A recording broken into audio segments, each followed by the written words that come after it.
लु मेरो आफ्नै स्टाइलमा सुरुमा प्याज मजाले ब्राउन ब्राउन कलरको हुन्जेलसम्म फ्राई गरेँ।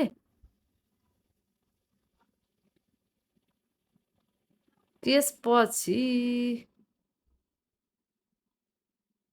अघि प्लेटमा हेर्नुभएको थियो नि सामग्रीहरू त यो चाहिँ अदुवा लसुन मसिनो गरेर काटेको थिएँ त्यो पनि हालेँ एकछिन भुटेँ। अनि मस्तसँगले अकबरे पिरो पिरो अचार बन्दैछ अकबरै हालेँ भुटेँ। अनि त्यसपछि टमाटर हालेर मजाले टमाटरलाई पाक्न दिएँ स्वादअनुसार नुन पनि हालेँ। अनि यो टमाटर लतक्क भएर पाकिसकेपछि चाहिँ मैले तामा हालेँ। सुरुमै तामा हालेर टमाटर पकाउँदाखेरि चाहिँ टमाटर नपाकेको अनुभव भयो मलाई अघिल्लोचोटि पकाउँदा चाहिँ।